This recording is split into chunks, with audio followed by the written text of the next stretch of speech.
Welcome to Own Your Heart Health.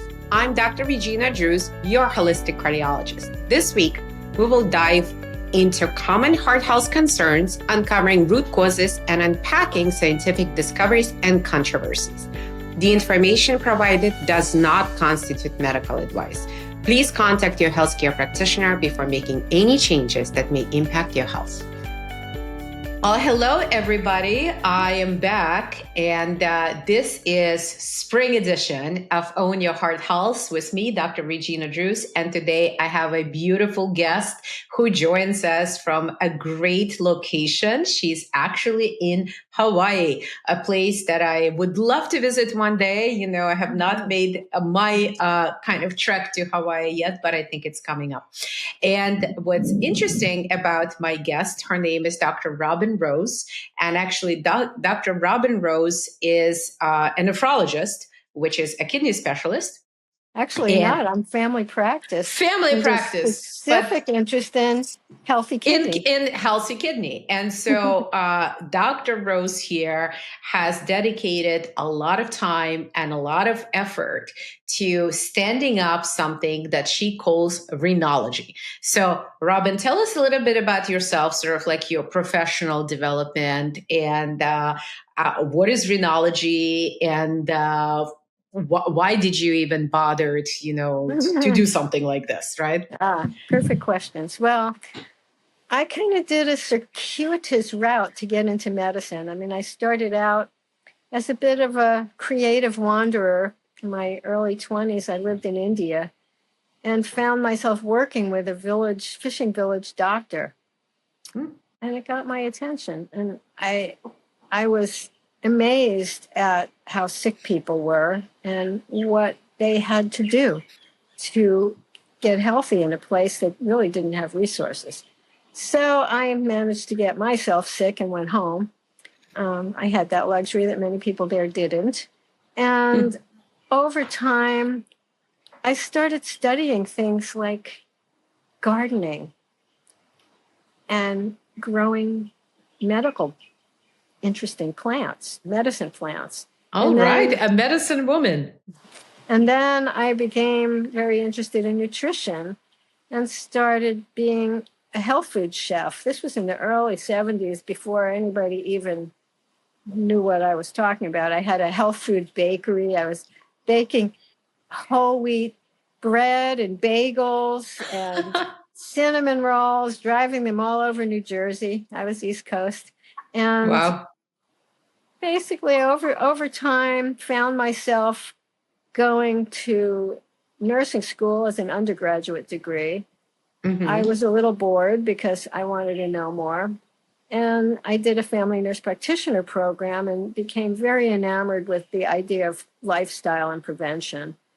But I was aware that my basic education, even though it was excellent, it was a master's degree program. We worked with the family practice department.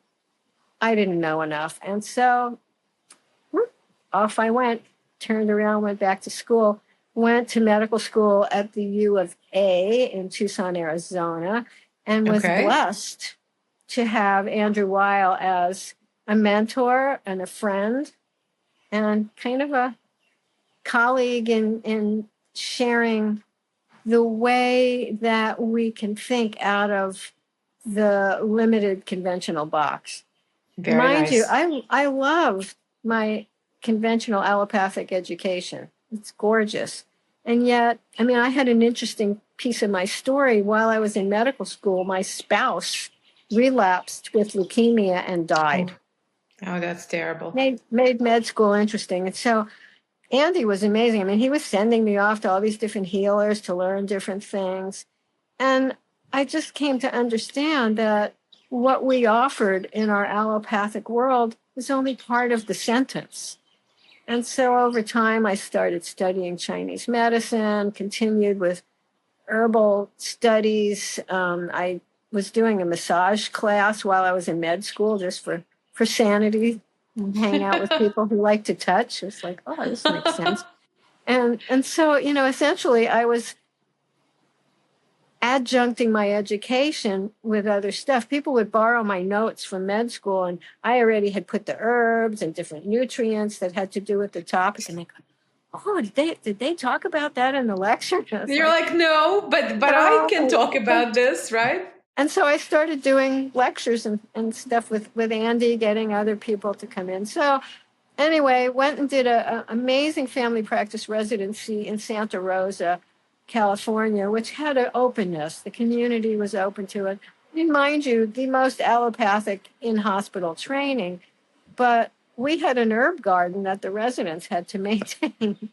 Okay. So I was like, all right, I was doing acupuncture in the hospital and able to put nutrients in people's IVs in the hospital. So slowly I began to understand how to bring those worlds together, because I don't see it as one or the other. I never have. And I practiced for many, many years in Ashland, Oregon, in another community that people wanted me to be who I was. And I bought a big ranch house and converted part of it into my office. So it was this utterly charming little situation. The whole office was painted the color of my ceiling here. It was cheaper to paint one color. So lavender.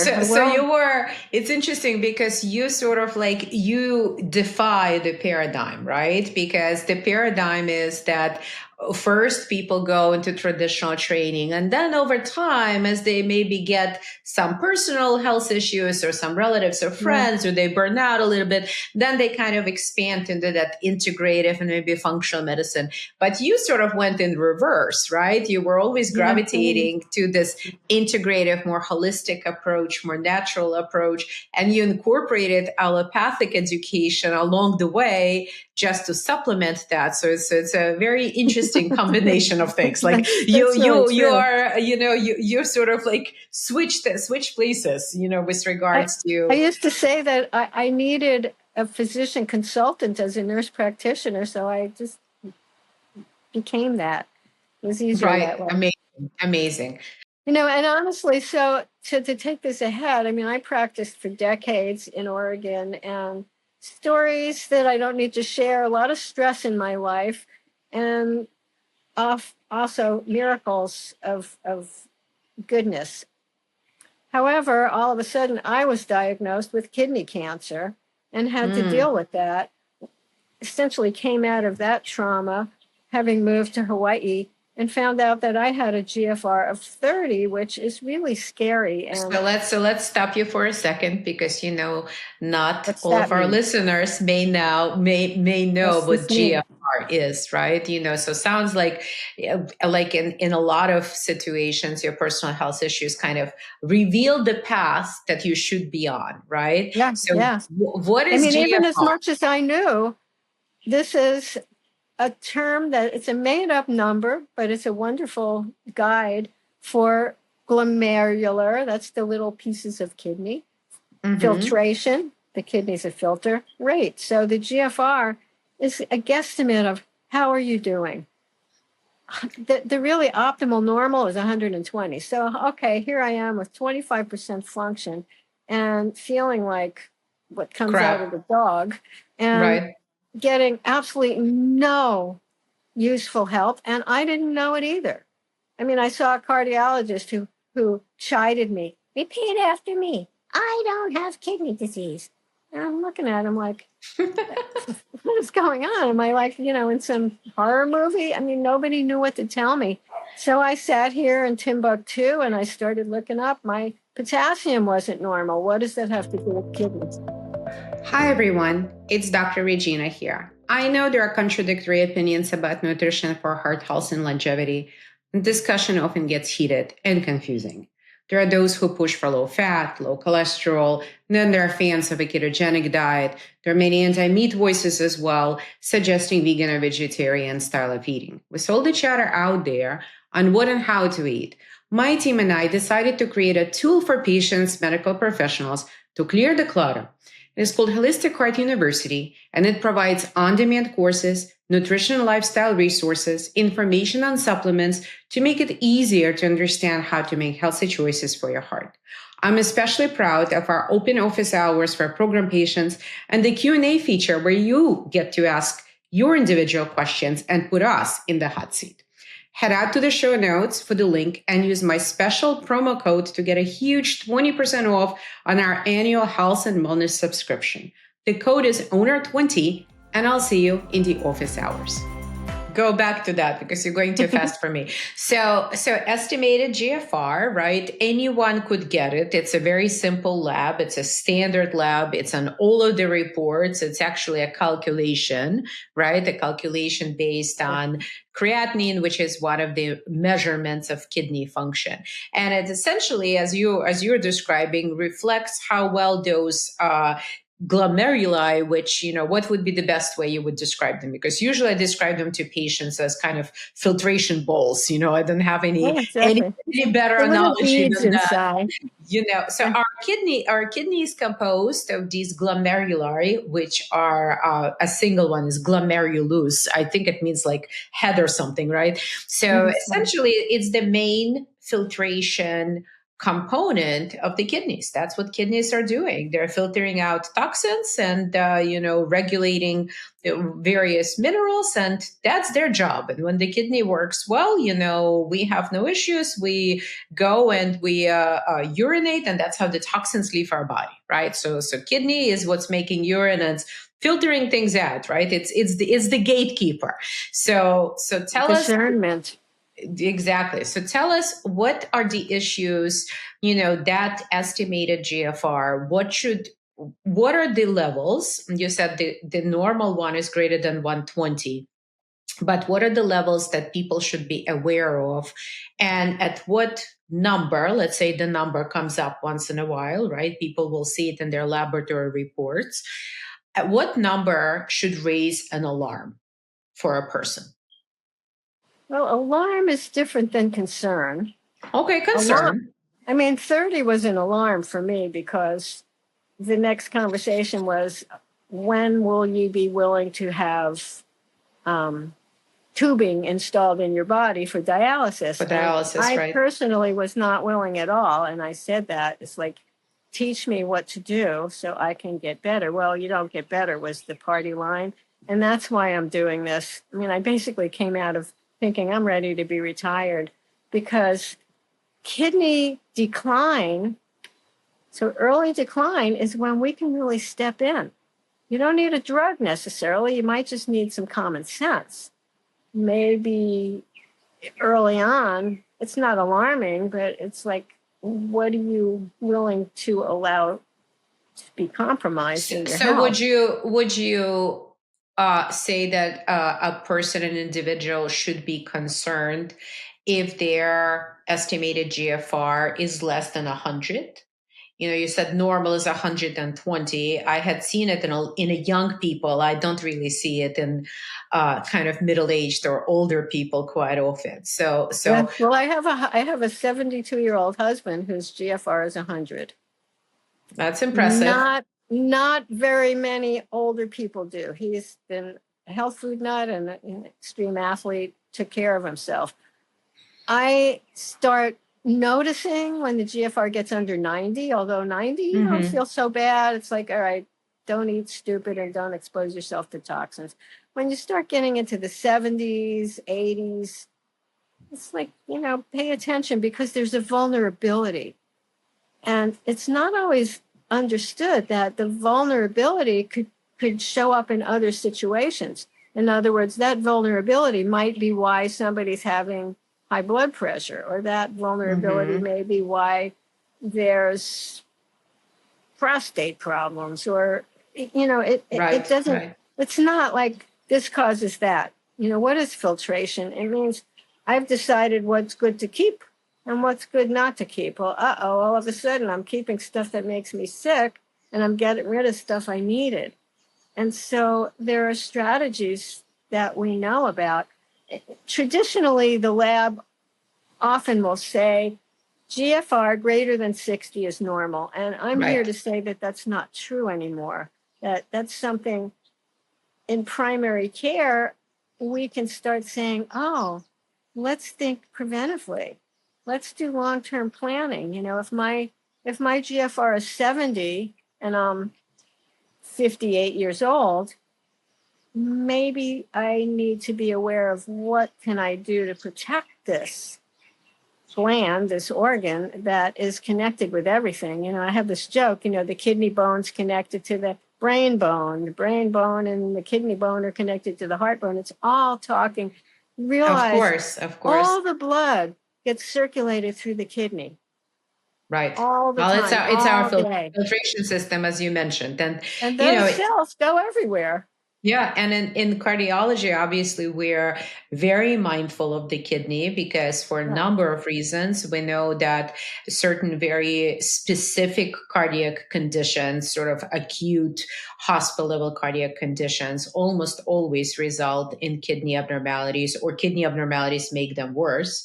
And secondarily, we know that there is kind of this shared risk factor pool, right? So patients who have high blood pressure, patients who are diabetics, even patients who are pre-diabetics are at increased risk of heart disease, of course, but they also at increased risk of kidney disease. And that kidney disease is coming from the vascular damage, right? If we sort of remove the patients who are unfortunately, are subject to diseases which are not really vascular, like all sorts of glomerular sclerosis type of things, which are significantly less common. The typical kidney issue that we see starts really with, as you pointed out, with preventable risk factors, right? They're nearly identical for all chronic diseases: high blood pressure, cardiometabolic disturbances, all the way from insulin resistance, all the way to diabetes,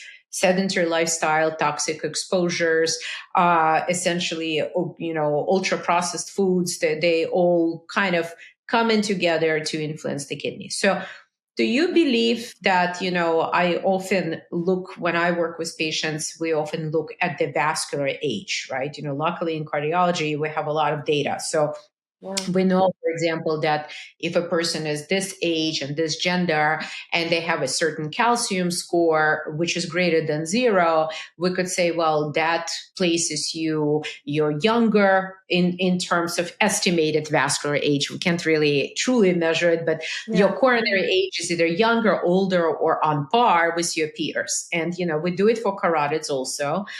We look at vascular age. So do you feel that eGFR, this estimated GFR, it's potentially reflective of a kidney age, how fast the kidney is aging? It's kind of a win-lose number. It's useful, but it's not as accurate as you would hope. There's a lot of things that influence. There's another test that you can do called cystatin C.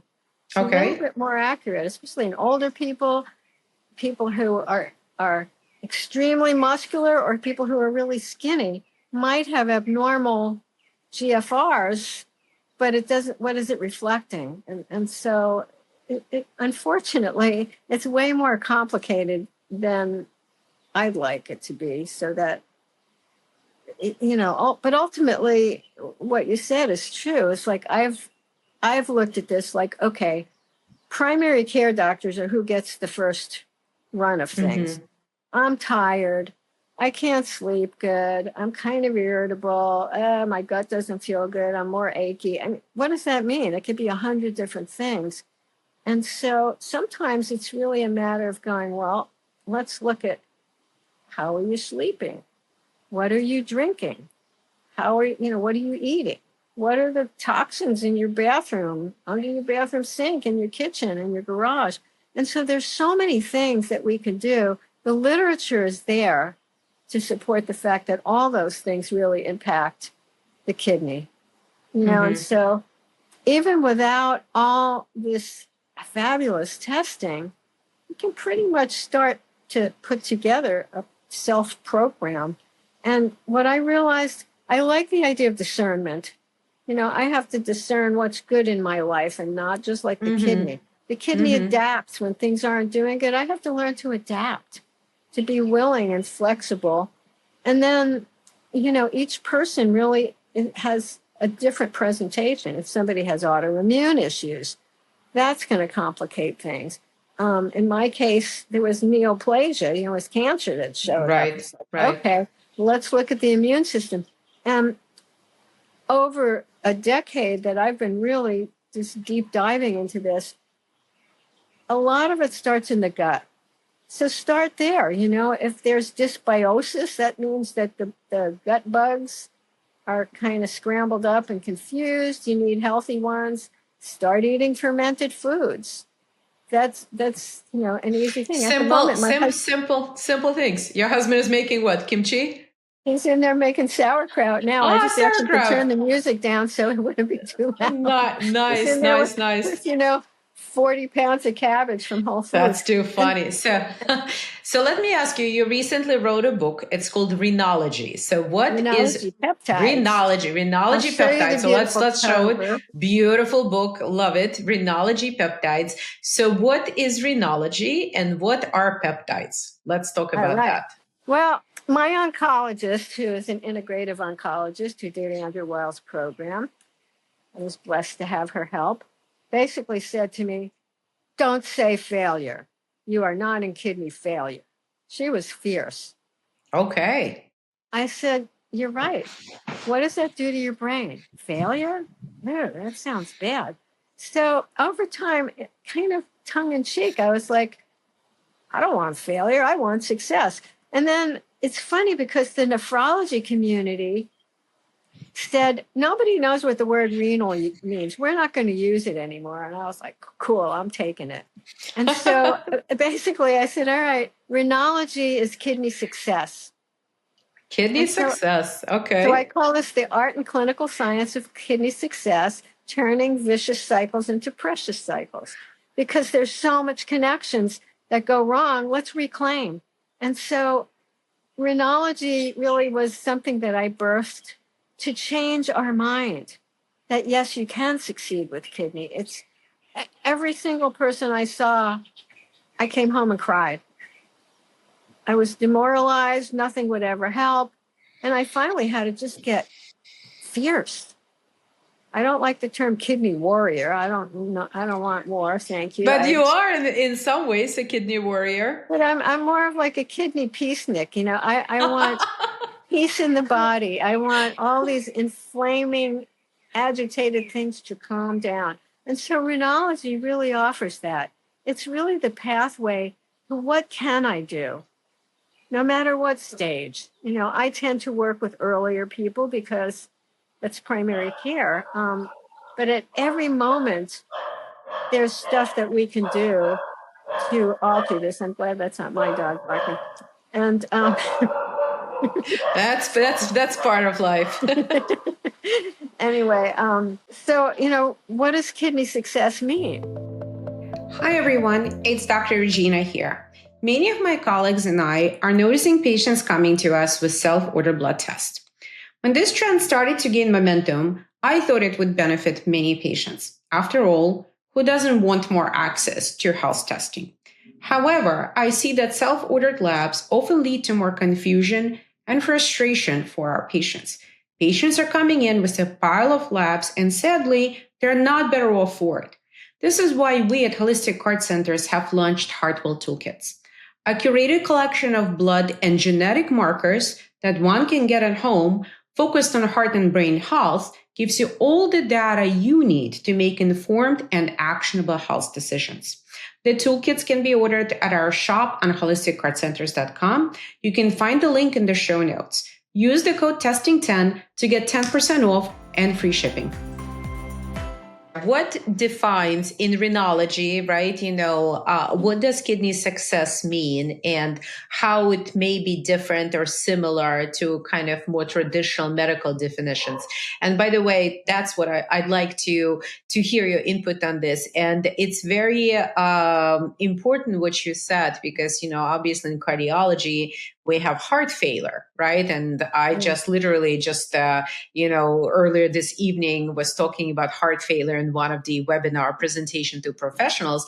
And I can tell you that patients consistently say that they don't want to hear the term heart failure, right? Because it's such a difficult term psychologically for people to constantly hear that your heart is failing, right? And we try to reframe it from heart failure to heart success, even though success may not be necessarily sort of like completely normal function. But as long as things are done in the right way, it's going to be okay, right? We achieved a certain level of success. So what is kidney success? How would you define it? Well, first is, how do I feel?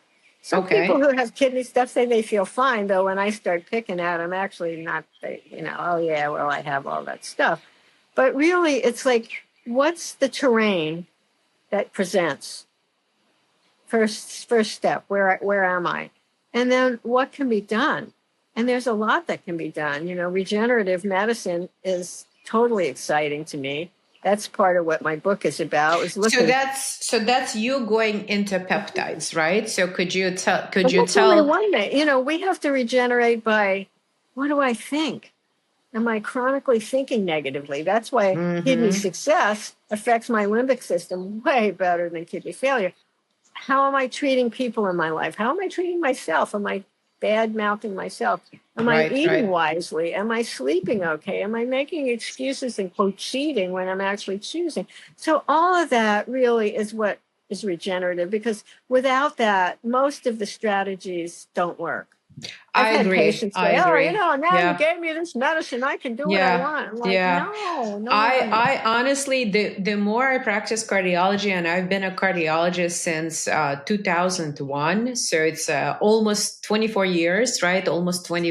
Next year will be 25 years, which is like sort of crazy that quarter of a century that I've been in cardiology. One thing that I learned is that of all the things that influence our daily behavior, how we deal with stress and how we respond to stress and how we manage stress, psychological stress, emotional stress, physical stress, is number one. And it's truly like, when you think about it, right, functional medicine, I know you practice functional medicine, and in the functional medicine, we have matrix, which is sort of our roadmap as to what may be happening with a patient. And right in the center of that matrix is a little circle, and it says mental, emotional, spiritual. And it's sort of the heart of the matrix is this mental, emotional, spiritual. And time again, I am of the mindset that if that part of the matrix is not addressed, it almost doesn't matter what you do, with all your lifestyle factors and all your fancy tests, you're just not going to be successful, right? So what you mentioned is definitely true. Yeah. And so that, that's the first step. Diet is huge, and it takes a great deal of self-searching and willingness. Each case is different. I think there are some themes that go through, but some people have low potassium. We're going to deal with them differently than other people have high potassium. So it really... So because of the kidney issues, but in general, what would you say is, in traditional medicine, what is the go-to approach to kidney disease? What kind of diet are these patients in general are told to maintain? Well, sadly, in stage 2, which is GFR 60 through 90, people are told, don't worry about it. In fact, I was told, don't worry, when I was really sick. So I have a bit of an attitude problem about that, because I think that that's crazy making. When I asked, what should I do? I was told, don't worry. Did you follow any specific diet in your personal case? Like, how did you approach this situation? Because, fortunately, I found Jenna Henderson, who's a naturopath who only did kidney medicine. And she actually went through everything I was doing. And the unfortunate thing is, she actually advised me to eat meat. I had been vegan for many years. I'm happy to be vegan. In fact, I have a lot of underlying issues that say vegan's cool. Go for it. So wait, so when you got diagnosed with kidney, technically it was a kidney failure, right? Because GFR of 25, was that the time point where you became vegan, or you were vegan before that? I'd been before, but I actually when I met my husband, who was a meat eater, I started eating meat and then got kidney disease. Oh So, like, no. um, I'm going back to tofu. So basically, even in the most conventional settings, the idea of plant-based protein is becoming an enormous conversation, and in kidney, it is really very significant. So if you have a decline in your kidney function, start looking into what else can I eat besides meat every day. Okay, so what? And plant-based doesn't mean never. I mean, that's a thing that people go, oh, I can't do that. Go out and have some meat now and then, or don't have this much, have But that it's much. challenging. It's challenging because I can tell you, I had a patient, really a lovely patient. He recently celebrated his 80th birthday. And, when I met him, I think he was like in his late 60s. He's an engineer. So he's sort of like very data driven. Every time he comes, Yeah. I get sort of like a report before he arrives with all of his questions and issues. I get a spreadsheet with all of the laboratory values. So I get love that. all of this. And he wanted to build a little bit more muscle because he has kind of, very tall but skinny disposition, was relying quite a bit on animal protein. And on one of the visits, he hadn't seen me for a while. He came, I think it was like a year apart, maybe even 2 years apart. I noticed that his eGFR went down. He went down from 70s to 57. Yeah. And that really required an adjustment. I asked him to limit or practically eliminate all animal protein briefly, and then reintroduce in very small quantities. The quantities were tiny. I think it was 4 ounces, no more than 3 times a week, and that worked. His GFR rebounded, and we've been okay ever since. So it sounds like interesting, right? So what is the relationship between why is this protein load, especially animal protein, is not good for the kidneys? And is it true for all patients or only some patients? I mean, I can say nothing's true for all patients, but Right. with kidney, nitrogen is an issue. Nitrogen is part of protein. So that's one story. Phosphorus is another thing. So phosphorus is one of my pet conversations with renal issues, because phosphorus we need. You live with phosphorus. But when your kidney tubules get confused, and instead of excreting too much phosphorus, it's keeping it, it tells the bones to take calcium and put them in the arteries. So you have osteoporosis on one hand and atherosclerosis on the other, two very serious parts of kidney disease. Animal protein, you absorb 80% of the phosphorus in the animal food. In plant protein, if you're eating tofu or lentils, that's about 40%.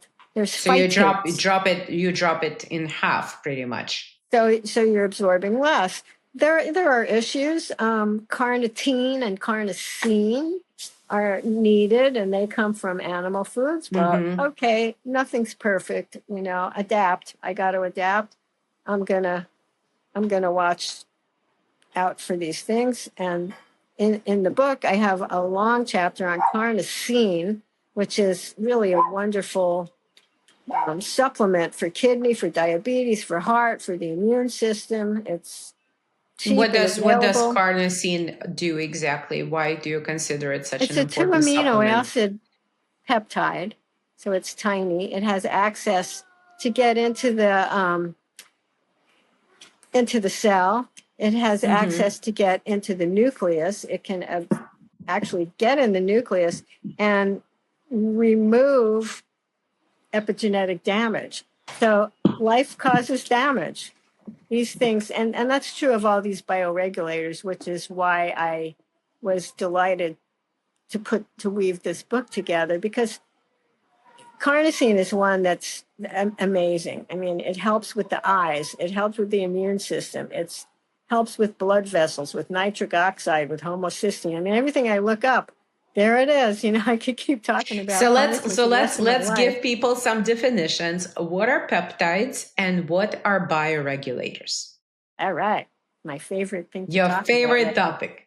So our bodies are made up of proteins. In fact, our DNA creates the pathway to make proteins.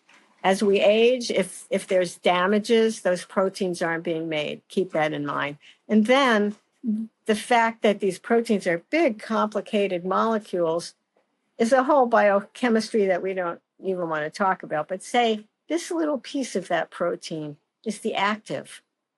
There are chemists who figured out to take that active piece and offer it as medication. Think about this. Insulin is a peptide. Yeah. Ozempic is a peptide. So we know peptides. And so now all of a sudden the science is getting there. There's a lot of research going on.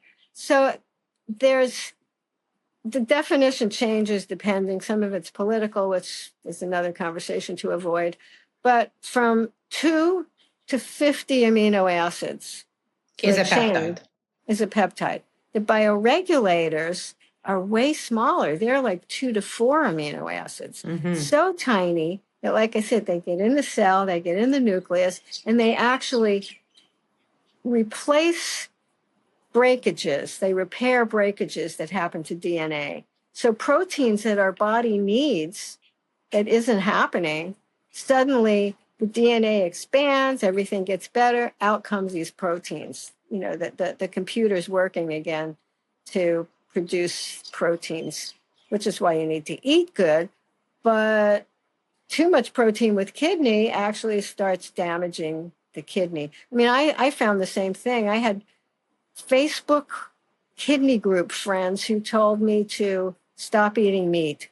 And I did. All of a sudden, my GFR was in the 40s. Right. So it's interesting because the study, I just saw a study literally yesterday. I think it came out in the journal called Nutrients, where the study was from Italy.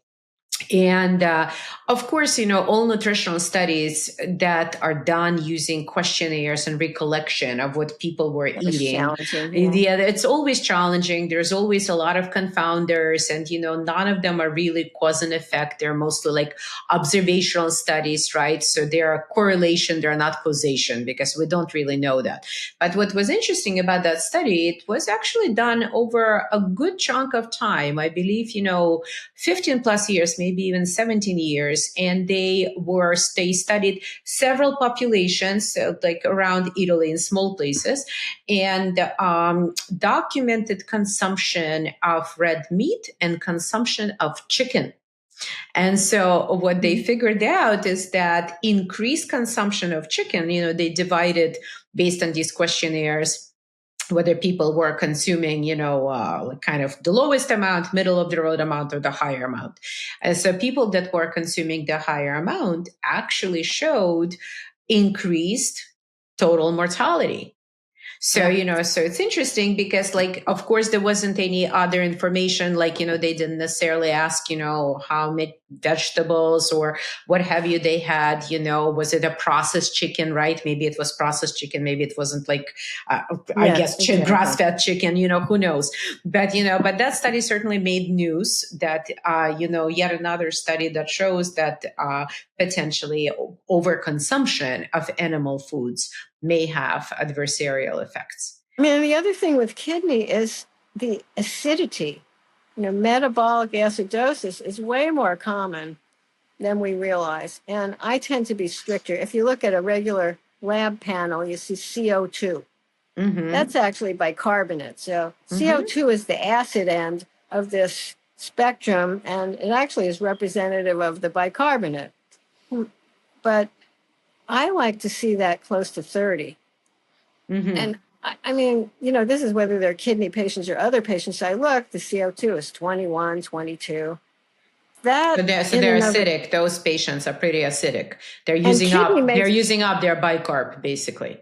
And kidney makes it worse because the tubules are really where the action is. And these tubules have transport, they they trade off. Like, okay, I'll take a sodium and give you a bicarb. It's a lot of wheeler dealering going on in these. So wait, so those peptides and bioregulators, do you always have to, are any of them produced sort of endogenously in our bodies?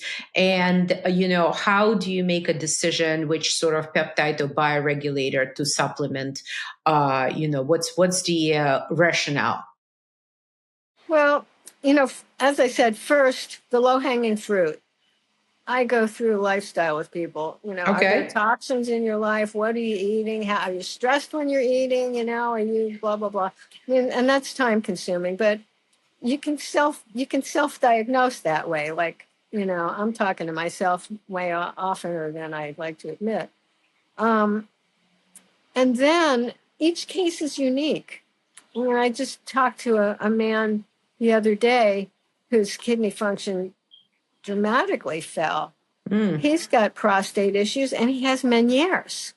Nobody put it together. I looked it up. Meniere's, prostate, kidney, bladder, they're all connected. So in that case, I'm going to address all of those things, and there are bioregulators for the different organ systems. So that's like immune system, I guess, going off, because Meniere's in many ways, we don't have, we think it's autoimmune, right? Although it's not kind of your typical autoimmune disease that people speak about. So there is some dysregulation of the immune system. So what are the peptides that in general could help an individual who is, let's say, is looking to rebalance what their immune system is doing? What would be some of the examples? Like, I know you mentioned carnosine, you said it has a variety of users.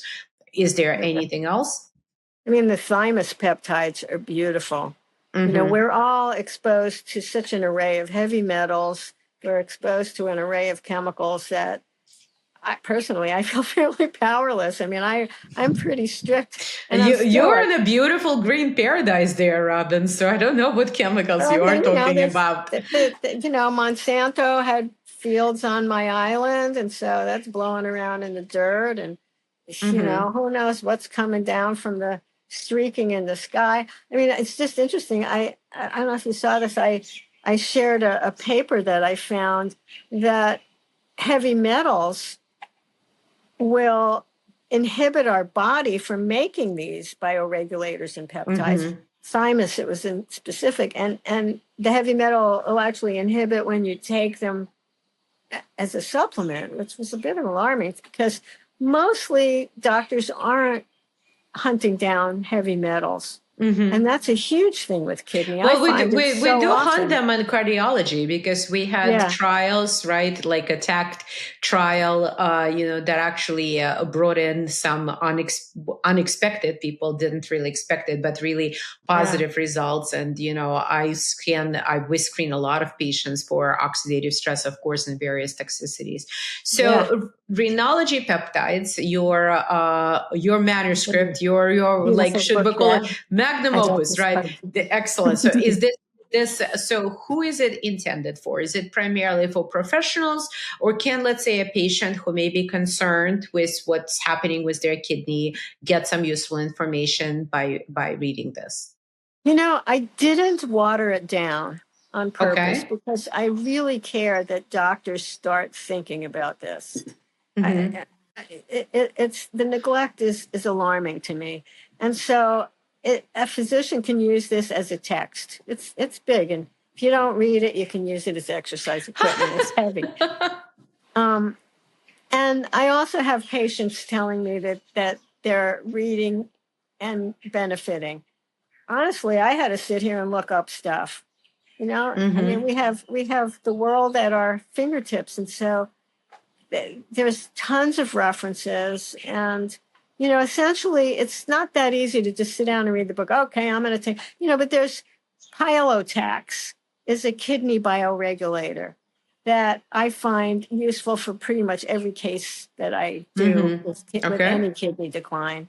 The blood vessel bioregulators, pretty much all of us are at risk for blood vessel abnormalities living in this world, especially after you're about 45, things are starting to holler out, hey, notice me.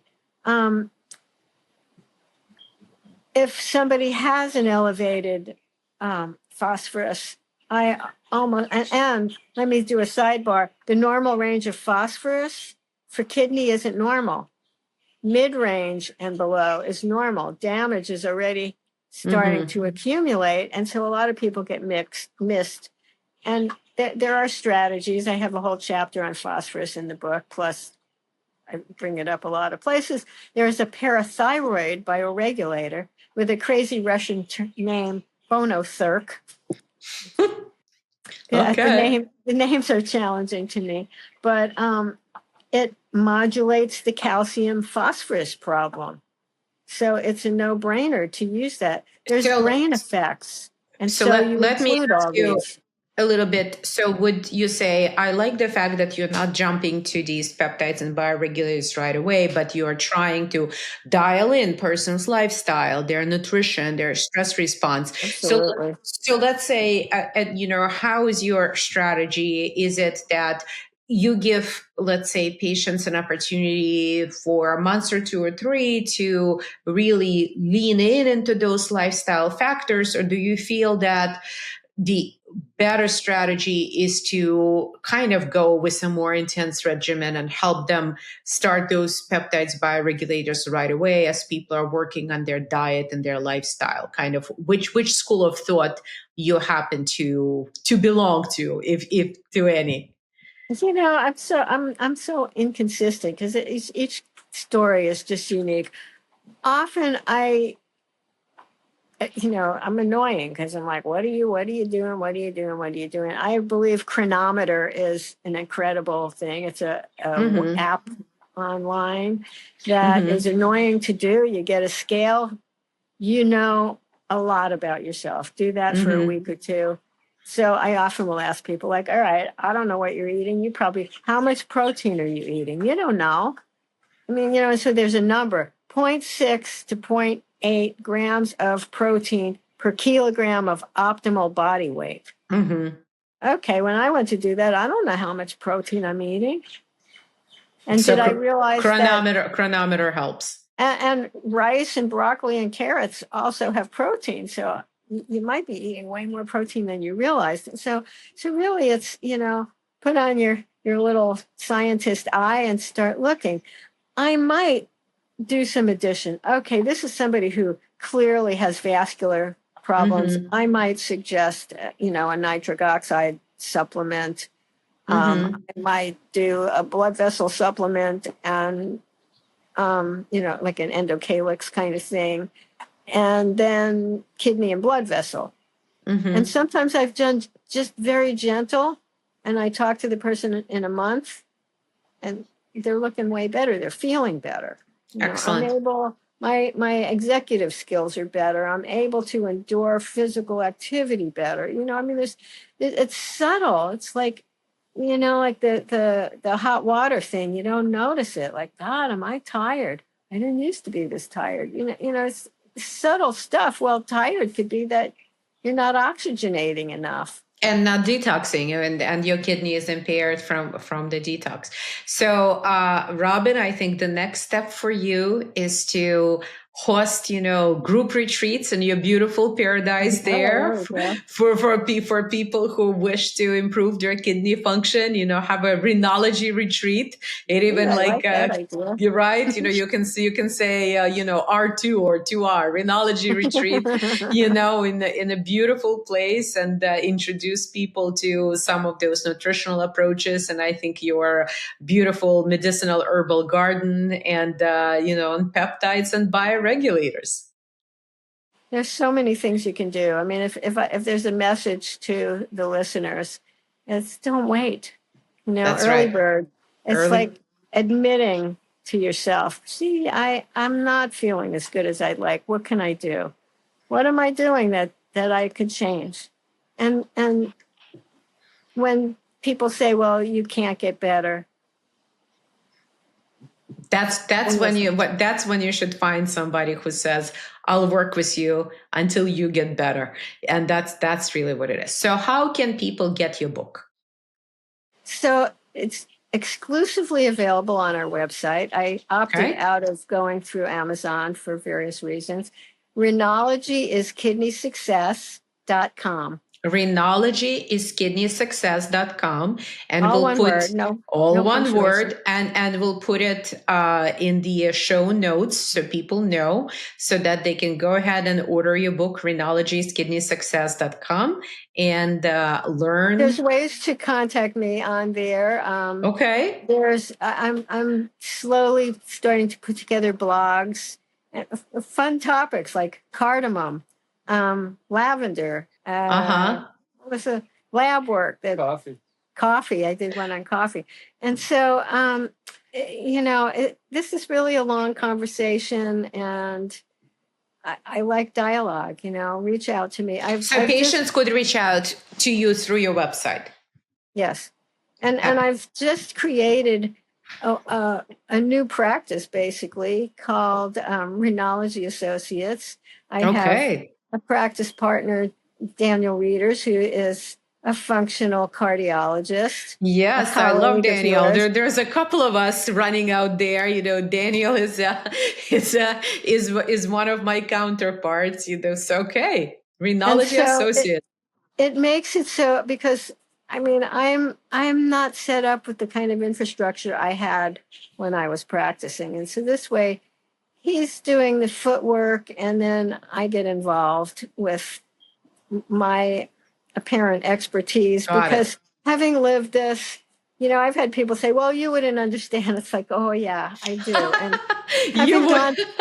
having gone through an intense thing and realizing I'm not listening. It's interesting, when I talk to patients who have heard the same kinds of things, don't do that, you're going to hurt yourself. But doctor, I went from a GFR of 31 to 51. This doesn't seem like I'm hurting myself. Yeah, but you're going to hurt yourself. Yeah, that's the thing that, I think mainstream medicine, and we're still part of mainstream medicine, I don't necessarily see integrative or even functional medicine as somehow being excluded. All of us were trained in allopathic way, and we've gone through all the typical trainings that were required and certifications and, boards. And we had seen the hospitals and the emergency rooms and you name it, it was all there. But I think, you have to see this in order to appreciate that there is a better opportunity to really heal patients and not just, address their disease. And, I always ask my patients, I always give them that choice, because a lot of patients, I'm sure, kidney patients as well, cardiac patients, they come in on medications, they had procedures very often. And so I always ask them, what's the goal here? Is the goal really just disease management? Because most of the time their disease management is very good, right? They're in the right beds and whatnot, and they had their stents. Or is the goal really health optimization and disease reversal? Because they are not the same yet,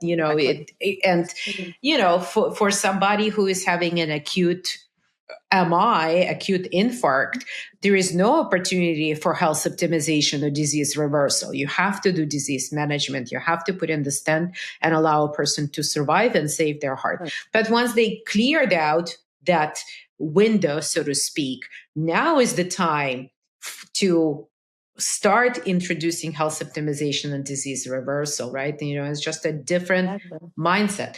Well, it's been a pleasure speaking with you. Remember, guys and ladies, it's Renology's kidneysuccess.com.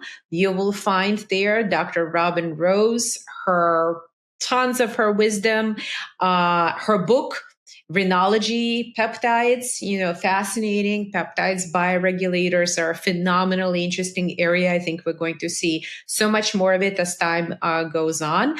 And maybe one day I will see you in Hawaii. Mm-hmm. I would love to lay you, as we say. Bring the floral lay and floral lay. I like pink, so remember that pink and purple are my colors. So I like that. All right. Hi to all professionals listening to us today. If you're thinking of launching a cardiometabolic or integrative cardiology program in your practice, we can help. The Holistic Heart Centers will help docs in practice to expand into hybrid or concierge services. Head out to the show notes and click on the application link. Your intro call is entirely free. Ready to schedule a practice review? Use code DOC10 for 10% off our Practice Power Hour 16 minutes coaching session. The link is in the show notes. Thank you for tuning in to Own Your Heart Health with Dr. Regina Druz. This podcast is powered by Holistic Heart Centers. If you enjoyed the show, please rate and review us on your favorite podcast platform.